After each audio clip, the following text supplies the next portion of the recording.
Hello, hello. Hello. It is a day of celebration because it is Maggie's birthday today. Happy birthday to you. Very exciting. We are very excited to be here with you again on a Monday, giving you Friday vibes on a Monday. There you go. Love it. Yeah. Tell us what we're talking about today. We are going to talk about mindset today. So often we get into these loops where we think our situations are our problems, or a specific person is our problem, or, our weight is our problem, or, we name problems all over the place. When in reality, oftentimes, our problem is actually our mindset. So the problem is not the physical thing itself. It is our relationship to that thing. It is how our mind is relating to whatever is happening out there. And you can have two people in the exact same life. You can have you in the exact same life with a different mindset and have a totally different experience of reality. And this is just facts. So, we talk a lot about mindset and why it's so important. And the thing is, not often, when people are naming their problems, they're not going to be like, I have a mindset problem. That's right. My problem is my mindset, which is a shame because it often is that often is the problem. So we're hoping to bring some awareness to that today, and sort of highlight some instances or examples that are kind of mindset red flags so that you can begin to see, is this something that's happening in my life? Am I struggling more with blaming external circumstances than I am my relationship to those circumstances through my mindset? And hopefully give you a little jumping off point to see maybe the work that I need to be doing is less about drastically changing my situation and more about working on my mindset. Right. Because as you said, people don't automatically think, oh, it's my mindset that's the issue, because they're so attached to the situation in the moment, right? Mm-hmm. Whatever that situation may be, and you feel swallowed by it, or it feels overwhelming or stressful. And I don't know how to get out of here. I feel stuck. What's my next move? And usually your mindset is, it's tricking you into thinking, all the limiting beliefs that you have are like playing in your brain like a highlight reel. Mm-hmm. And you have to intentionally, like you said, first be aware and then intentionally change the narrative that's going on in your brain, because that will change the environment around you and how you're reacting.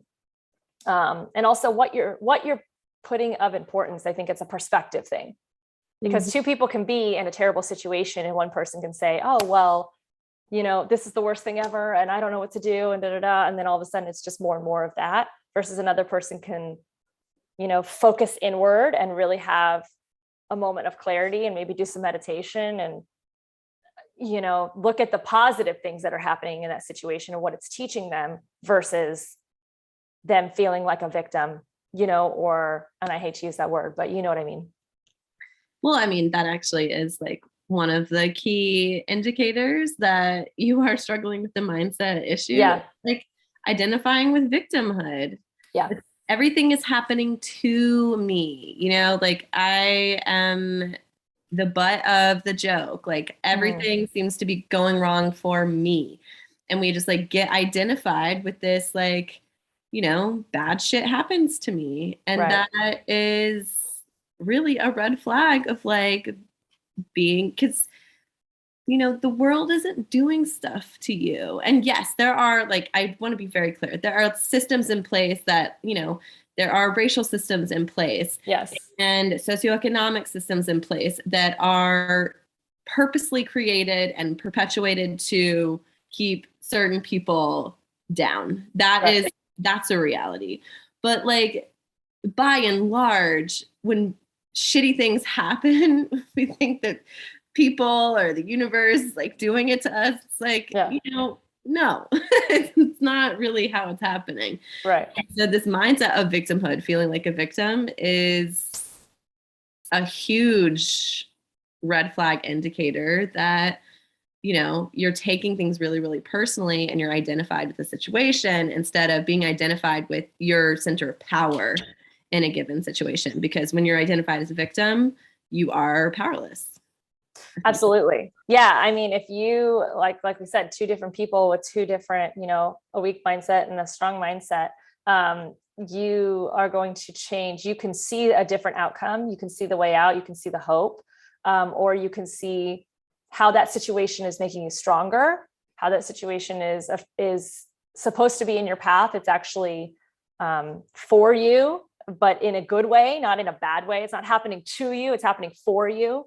More so that mindset shift. And I think the biggest difference is between the two is if you're having is the way you're, like we said, that limiting beliefs highlight reel in your head is how to change that narrative. So instead of, you know, the words that you use, you know, I can't, you know, I'm tired, I'm stressed, I'm over, you know, all of these things, instead of saying I'm working on it, I'm, you know, I'm trying, I'm getting stronger every day. I'm, you know, these things, even whatever is resonating with you in that moment, as you slowly start to take the next right step. Because yeah, I mean, you have to start somewhere. So you're not going to go from 0 to 100. But a few other ones we have, you know, a few here. I think another big one is constantly being on the defense. So kind of part of that victimhood that we were talking about is you're basically that person in the group that's always, you walk on eggshells around because, you know, they're going to twist it and turn it into something that feels like it was a dig. Right. So it's the concept of victimhood, but then you're always like reacting to it in a way that's like, well, what do you mean by that? Or well, why did you say it like that? You know, when in reality, most people are just kind of, there's no intention of harm, I would say, for most people. It's just coming off that way because of the way that you're perceiving it. Well, that's like, I mean, this pairs perfectly with, so taking things personally. So a person who's really, really defensive is someone who is often taking things personally. And we see this a lot with like, especially, I mean, I think it starts with millennials, but the younger generation, like inability to take feedback.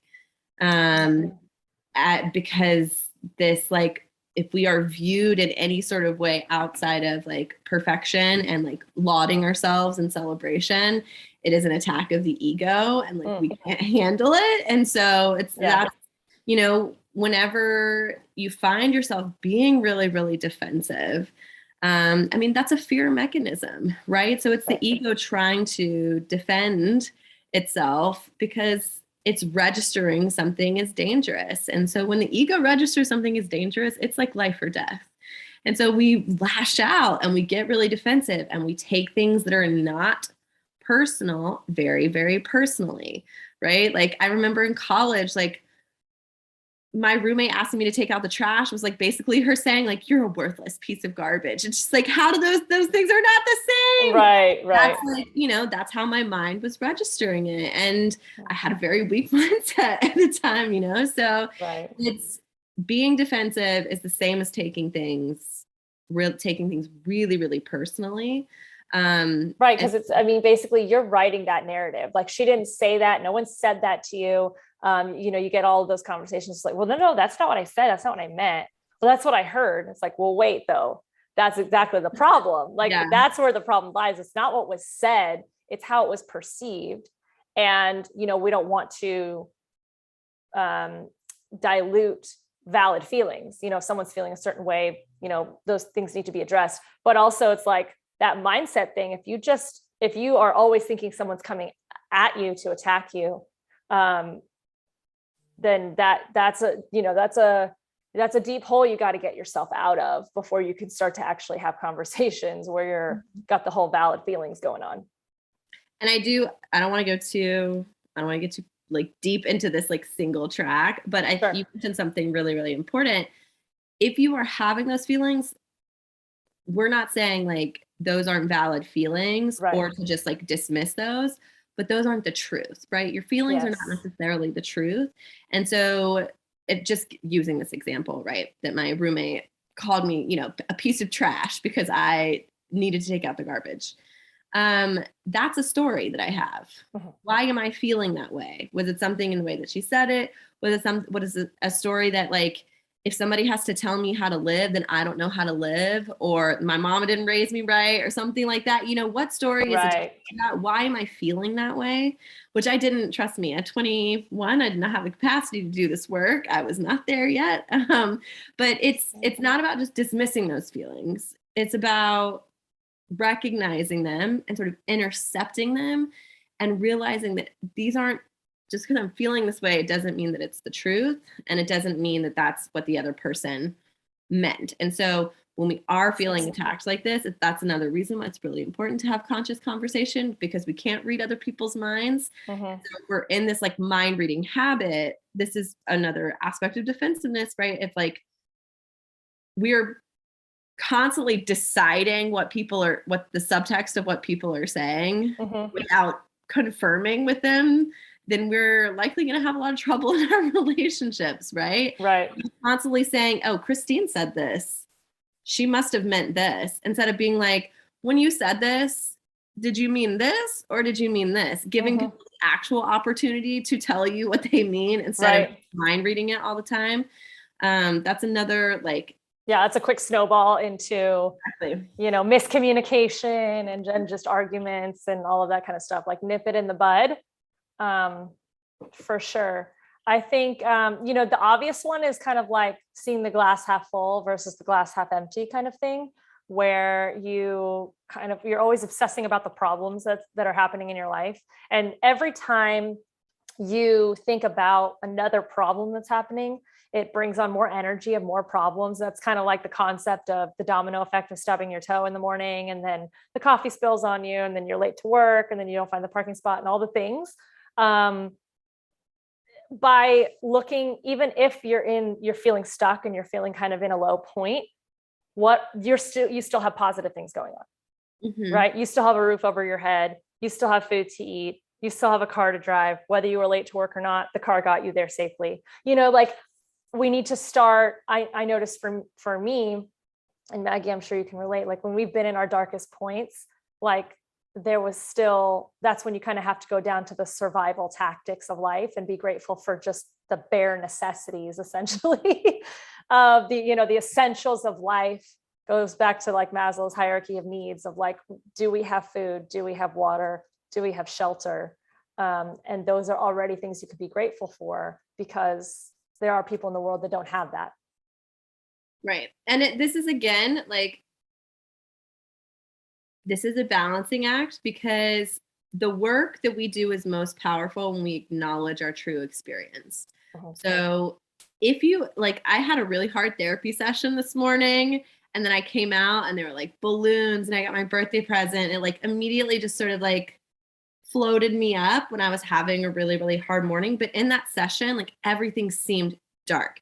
Everything seemed like I was sort of like kind of wrapped. My mindset was just like, everything kind of sucks right now, because I was working through something really challenging. And the goal is not to bypass, right? If you're having a hard time and it's like things are tough, the only way out is through it. Because if you were just like, I'm just going to be grateful, I'm just going to be happy, I'm just going to be, you're blocking the actual process of experiencing emotions. And so it's a fine line. Ruminating is sitting in emotion. Mm-hmm. Ruminating is focusing only on one aspect of your situation. Ruminating is like you're honed in, you're sitting in the negative shit, and you're not able to see any of the other stuff. Mm-hmm. And that's what's really, really damaging. What the magic is like being able to feel through that, acknowledge it, and then also say, this is not the truth. When we're really ruminating, we feel like our feelings are going to last for forever. Like there are no options. There's no way out. There's nothing we can do. This is just life now. And that's so, it's not the truth. But we do get to honor that experience and sort of move through it, so that we can ground ourselves back in what's the actual reality. Like, yes, I have a roof over my head. I have people who love me. Even if I feel lonely, I have a deep community, like that. My feelings are not necessarily, again, the truth or my total reality. And being able to create either in a container with a coach or with a therapist or with a friend or family member, that perspective and that distance taking is really, really important when you're just wrapped up in negative thoughts. Yeah, I completely agree. Absolutely. Yeah, there's a lot there, but I feel like those are all like separate branches we could go down. So I kind of feel, did you have anything else on your list that you wanted to about the mindset thing? When like there are some trigger words that I think are really important to look out for in terms of mindset. So I take mindset super broad. I take it as like the stories that are playing inside of your mind that are dictating the way that you experience reality. And so I have a few like red flag words and phrases that I pin for myself and then I work with my clients to recognize. So shoulds, anytime you have, you're just berating yourself with shoulds, it's a great time to pause and say, says who? Says who I should do this, Right. says who this is what I should do, because should means there's a right and a wrong thing to do. And the world doesn't really exist in right and wrong. That's a duality that we've made up. And so the shoulds are like, can be really dangerous. So that's a big pinpoint for me, a red flag. I can't. Speaking in absolute. So always, nothing, I can't, I never. These like sort of internal dialogue thoughts. As soon as I say like, there's nothing I can do, I'm like, oh, babe, you're in it. You're really in it right now. Right. And I can acknowledge that like it's taken me years to get to this place where I can be like, wow, I'm not, I need maybe an hour to sit in this, like for me to be pathetic and be like, wah, and like cry my little ass off before I'm like ready to really get my shit together. Cause there's never nothing that you can do. That's completely abdicating all power and responsibility that we have and being in total victimhood. Right. And giving yourself the time to go through, like I'm big on that too. Like give yourself, however big the circumstances, 5 minutes, an hour, a day, and then you're done, right? You have your moment. And then you start to realize, oh, that narrative isn't correct. There are many things I could do. What is the next right thing? Yep. And some people are going to try to push you along that path before you're ready. Yeah. I think it really takes a lot of intentional work to know, okay, I can trust myself to pout and be in a piss mood right now for 5 minutes or 30 minutes or an hour, because I know I've already seen the red flag. I am acknowledging this as a red flag. When I say there's nothing I can do, I can't do anything about this, I know that that's just a story I'm telling myself. Yeah, right, exactly. Right. So I really pay close attention to those words. Those are huge triggers for me. And I invite you, like, as soon as you prime your mind to find those words, you're going to realize that you're saying them a hell of a lot more than you ever knew. And so really priming your consciousness to stop on those words is a really helpful way to see where your mindset's at. Definitely. I think you've said something in the past about how from like brain research and how back in the day when our job as cave people was to run away from animals, and how we had all of these survival tactics and strategies to stay alive, which is that fight or flight. How over the course of man and woman has developed, that our brains didn't catch up to where we are in time as far as technology, modern medicine, all of these different things. Even though we think we have, right? We still have a lot of limiting beliefs that are no longer serving us, that we're supposed to serve us and keep us safe at one point in time. Well, not only beliefs either, like entire brain systems and functions, right? So not only just like stories, but right. But like the entire makeup and organization of our brain is way outdated. Yeah. So I saw a video this morning, same concept. It was, but discussing age. So like how we put all this pressure on, 20-year-olds, 30-year-olds to have succeeded. How we put pressure on when you should be married, when you should have kids, when you should have, set your life up and all of these things. When in reality, you're going to live to be another 60, 70 years, because this type of thinking was put in place when we were only going to live to be 50. Right. So we haven't evolved that timeline to say like, well, you don't have to be a huge success or have it all figured out by the time you're 30. And so that gets into our brain too, because we start to see the societal, pressure and conditioning of like, I don't have it figured out, but this person does, and all of that. And so that starts to get, again, it's the stories we tell ourselves, but also there's a lot of societal conditioning around us, this propaganda kind of, in a sense, that is trying to help us, but it's not meant, to be the end all be all. And you need to take what, just like what we always say, right? Take what resonates and leave the rest. And so just knowing that, because I think for me, when I first started having a lot of these feelings, I was like, where did this come from? Like, why am I feeling like this? It doesn't make sense for the upbringing that I had and for like what has happened in my life. Like, why all of a sudden am I feeling this way? And a lot of it, I think, end up being biological, or like you said, brain, that we don't even know, of things that generations behind us that had this issue that is just almost in our DNA. But I think it's just like when we say working out, the biggest muscle we need to be constantly working on is our brain. And that takes every single day. Like Maggie said, you have a rough morning. Just because we're coaches doesn't mean we have it all figured out, but we've learned how to, be aware of the red flags and the words that we say and how we speak to ourselves and our thought processes. And then we are intentional about how we go about the solution, which is allowing ourselves to have our moment and then moving into it, versus knowing that we could spiral into a dark hole. We're not doing that anymore. Right. Well, I think, and that's why, especially after you've done this work for so long, you stop being afraid of the dark. Yeah. Because it's, that you have the tools to pull yourself out. And so you allow yourself to feel fully.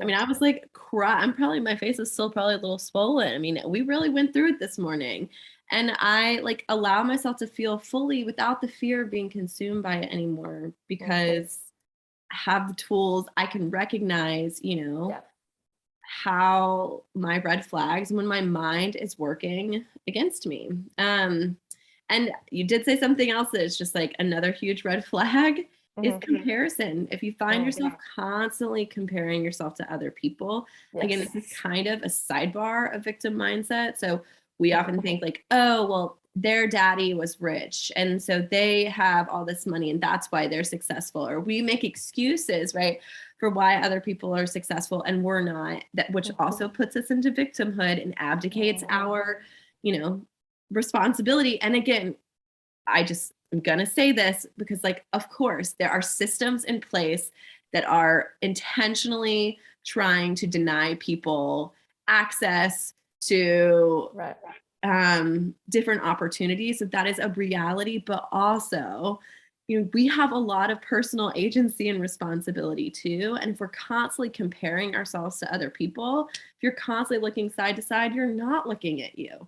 And you're not looking at what you personally have control over. So, well, I mean, and I think also just if we knowing that those societal restrictions or certain things, like you said, with race, gender, economic status, all of that is already in place, like by dwelling on it and constantly using that as an excuse, you're not getting yourself any further. If anything, you're getting yourself further back. You're not breaking those systems. You're not challenging those systems. Right. Like be the change you want to see. And if that change is even just for you, you don't have to change the whole world, but get yourself through the door. And if anything, we have one life. Why would you want to sit here and just say, oh, well, I already know that I can't win the game, so I might as well just not even try. That's not the concept here. The concept is you have such a powerful tool, which is your brain and your mind, and that can help you to find solutions that are going to go around these restrictions. And then here's hoping that as a collaborative, as a human species, we can start to be the change we want to see, because there'll be enough loud voices, which is, equal marriage laws, rights for women, rights for African Americans, all of these things that, nominating the right people to allocate for our desires and things like that. Those are the ways that we can do that. But if you're stuck in this, well, it's never going to work, I'm, woe is me kind of mindset, then you're never going to see any of those out of the box solutions where you could still get your desired outcome. Yeah. Well, I think, and you're using that trigger word too. It's never, right? Just because right. Like being in this all or nothing kind of mindset too is really, really limiting, because it's like, oh, if I can't break the whole system, then it's not even worth me taking a small step forward. And that's a really, again, just very limiting way to view the world. Progress happens incrementally. It would be so, so nice if we could just burn the oppressive systems down and just rebuild them properly. Yeah, but that's not going to happen, because these are decades and centuries and, of ways of thinking that are really, that we have to just take one brick down at a time and be like, this doesn't serve our society anymore. And that's why we have the Constitution with amendments, and we're constantly revising and doing things like this and passing laws. And the idea is that, we're not going to get into a political conversation because that's just never ending, but that's the idea, is that it is working towards a greater good. And if you're constantly thinking, well, everything's broken, and I have to say, like, the two biggest systems I think in the world outside of, or especially the United States, outside of politics, I think that are the most broken are the educational system and the medical industry, the pharmaceutical. And I have recently, my mom is a teacher. I have Maggie, you've been in the educational system for years. And I believe that even just going through high school and all these things, we just don't learn, all these memes that go around, oh, another day went by and I still haven't used the quadratic equation, right? All these things that we're taught and all these things that we're not taught, right? How to pay your taxes, how to build a business, how to think freely. That's not what school is meant to do. It's meant to help you be an employee. It's an instrument of the state.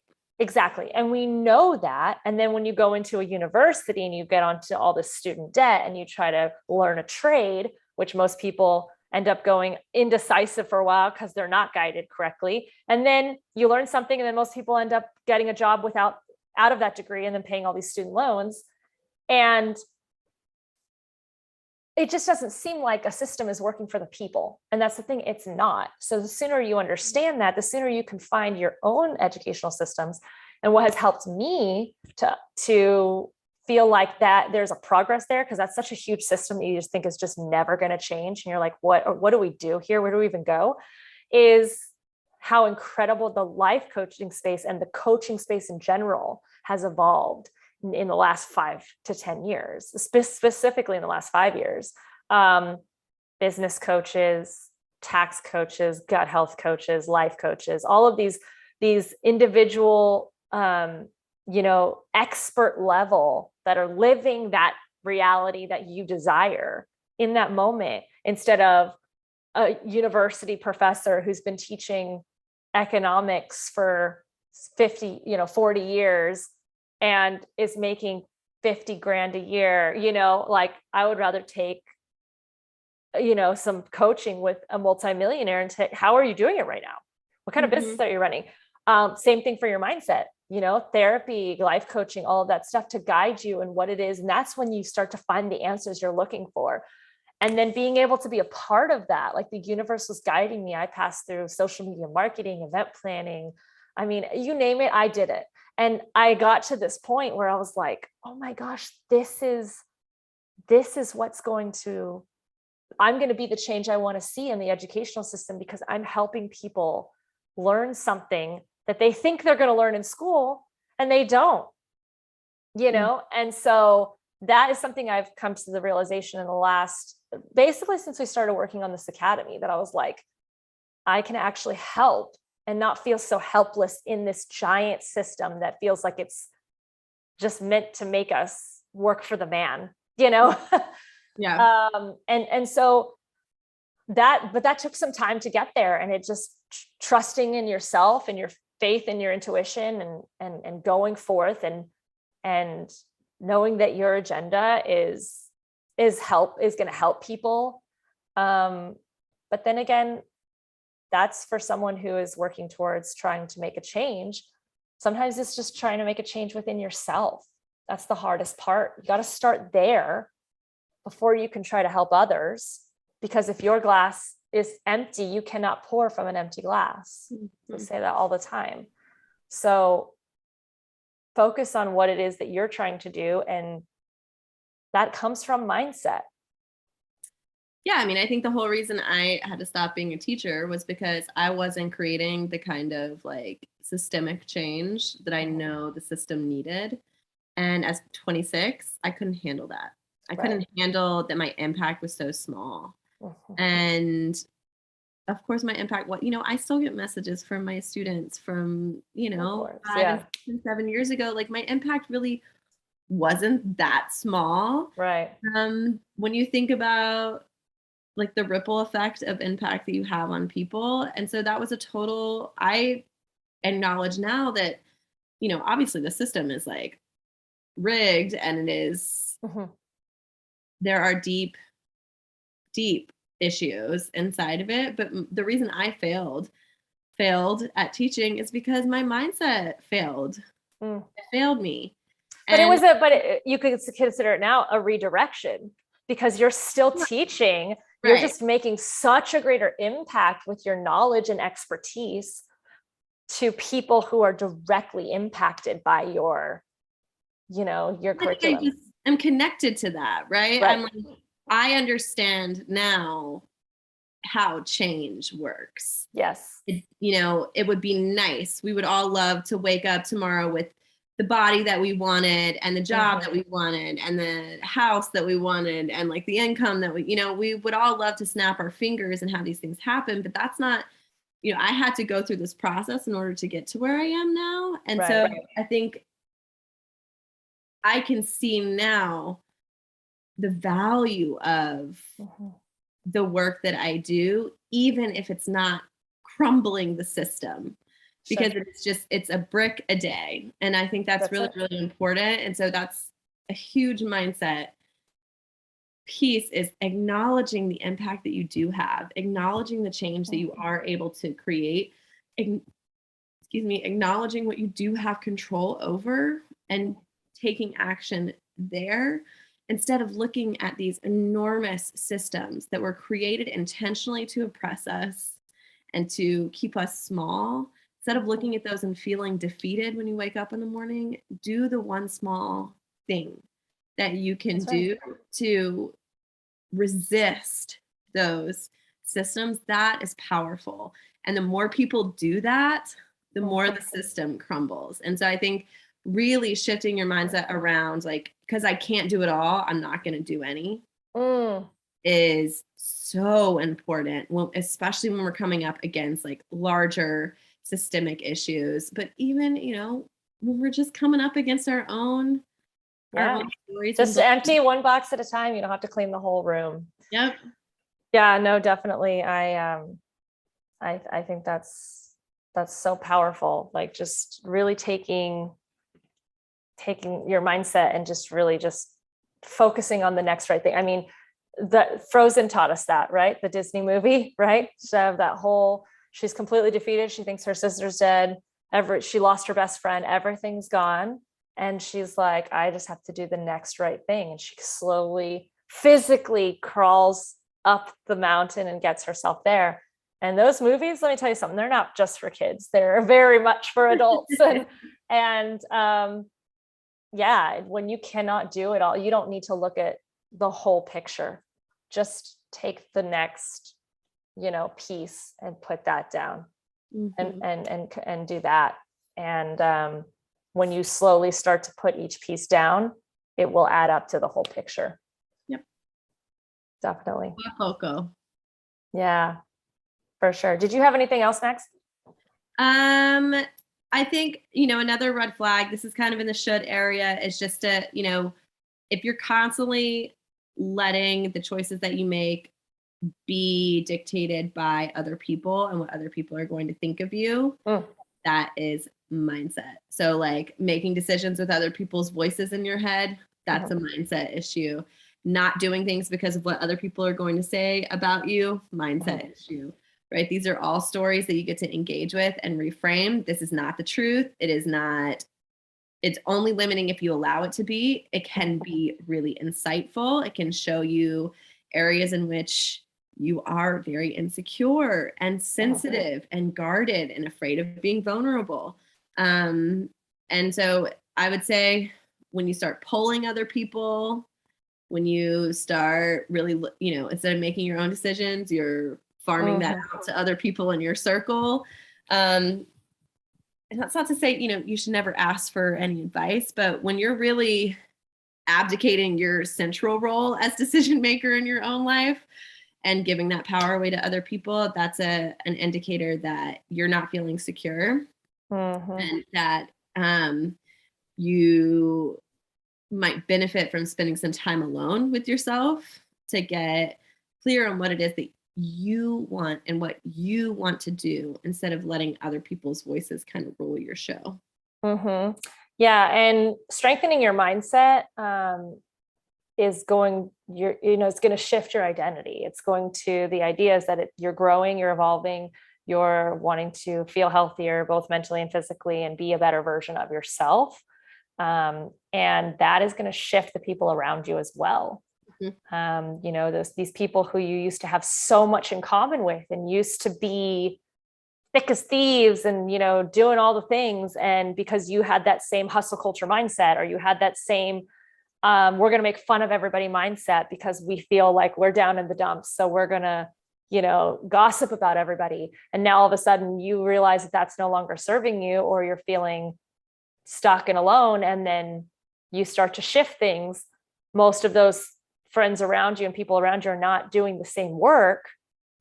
There's going to be a disconnect. And it's going to be hard to be like, wow, I've been friends with this person for 10 years, but now all of a sudden, like, we don't see eye to eye anymore. Like, we're not this like ride or die. This is what we stand for, because now we've seen more. When you're exposed to more and you have more knowledge, that gives you more power to make better educated decisions, and more awareness is what it is. So you're more intentional about your actions.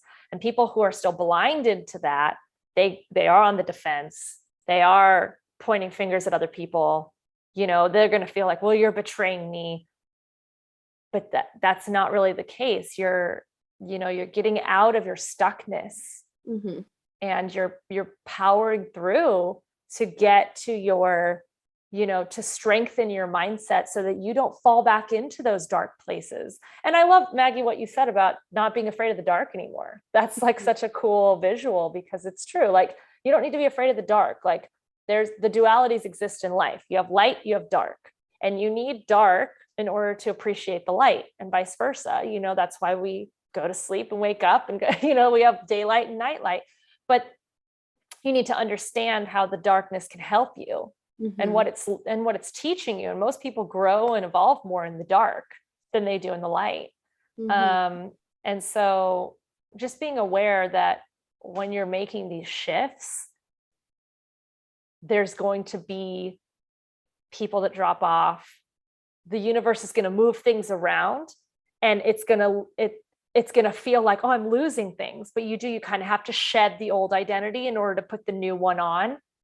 And that's the thing. Your new one comes at the cost of your old one. And sometimes that's hard. A lot of times that's hard. It's very hard. Yeah. And so, but also I can say it's hard, like, cause now same thing, you're about to become a mom. You're shedding an old identity to become a new identity as well in a different way, but that's exciting. And it's scary and it's sometimes overwhelming, but it is something that you've desired. And now because you've shed old identities enough that this is how it goes, and you are accepting that the things that you are leaving behind are things that are no longer serving you. Mm-hmm. And that's hard, I think, when you do it for the very first time or the very first couple of times, when you're leaving old, when people move to different states and they're leaving behind old high school friends, or, people, you go back and you want to touch base with people and they're no longer in that same headspace, or old places that are no longer available to you because you've just made a shift in your life. You're no longer interested in certain networking groups anymore because they just don't resonate with what you're doing. I mean, there's so many different, you know what I mean? Mm-hmm. Yeah. I mean, as you change your mindset, you're just going to outgrow things. And that's, I think there's a period of mourning that we don't always account for, especially if you're not consciously embedded in this work, right? When old pieces of your identity fade away, and like old connections and old places and old environments are no longer the same. When old people expect you to be who you were and you're not, and you're dealing with their disappointment of like who you no longer are, it's like there are growing pains there, and there's a mourning process that takes place whether you consciously do it or not. And I think bringing conscious awareness to the fact that like you get to mourn that, right? Like it's a real loss, and we deserve the time to honor, shifting out of those old identities, because part of, in terms of mindset too, like having a fixed mindset versus a growth mindset, right? Like I just am the way that I am, I can't change, versus a growth mindset, like I do get to change. I'm constantly changing. And like working with our brains, as you were talking about earlier, every single interaction that we have, every action that we take is reshaping and remolding our brains. And so the reality is growth. That's the reality. We get to choose whether or not we accept that reality, whether we accept ourselves as fixed beings who cannot change, and therefore other people as fixed beings who cannot change, or accept ourselves as beings that can grow and evolve and up level and become, be and becoming who we want to be constantly. And when we give ourselves that gift, we also give it to the rest of humanity. And when we can give that to the rest of humanity in the world, then we no longer see things as immovable or unchangeable or just always going to be shitty, right? It's the idea of accepting a growth mindset that things can change and evolve for better and for worse opens up the possibility that things can be better, and that we can get better, and that we can become, and when I say better, I don't mean just like, I mean more aligned, more us, more authentic, more real, more true, more free. I think the key here is freedom. Once you feel, there's nothing worse than when you're stuck in your mindset and you feel stuck, overwhelmed, dark, like a prisoner to your own brain. And I think the ultimate, reward of a growth mindset and really pushing yourself to continually try to be better is freedom. And, just as a segue into that is what the world is fighting for right now. We're always fighting for freedom. We live in a free nation as the United States. If you're living here, if you're listening to this in another country, here's hoping, that you're in a country that feels free as well. But there is a country right now that is fighting for their freedom, and that is Ukraine. And we want to just, put out love and support, because the president of Ukraine President Zelensky is, had an opportunity to get out of there. And he said, no, I don't need that. I'm here to fight for our freedom. And talk about a mindset. like this man and these people that are doing this, they're civilians that are fighting, and they're doing this. And it is, you just have to have, like, that is the strongest mindset I've ever seen happening right now. And I think that is a huge perspective to the rest of the world, to understand that the daily things that we're going through and we're struggling through, it does not diminish that and say that our problems are not as big, but it also just means there's some perspective there that we can use to help us to feel like how our day to day can be a little bit easier because of, we are supporting from afar. Mm-hmm. Well, I think it's, however you're feeling right now, too, again, every single feeling you have is valid. Yes. And I think oftentimes we get into these, it's called comparative suffering, where it's like, oh, now I can't be upset about my transition into motherhood because there are children dying in Ukraine, right? Like, I should just be grateful that I get to have my child in a safe space. And this isn't a helpful mindset, right? So it's like, I still get to have my very, very real experience and be in deep gratitude that I am in a country that is not under threat right now, and send all the love and compassion that I have to those mothers over there who are fighting for their children, right? So it doesn't have to be this either or, like, feeling those dualities can exist, and you can feel, that's a great point, you can feel how you feel about your current situation, but you can also understand the privilege that you're in by not being in a country that's fighting for their freedom at the moment.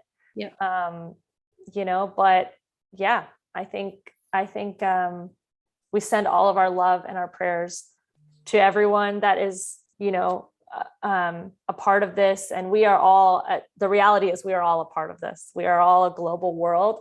And we all, as Maggie said, your mindset affects other people. And so the collective support and love and, is a part of this. And them fighting is a part of fighting for our freedom as well.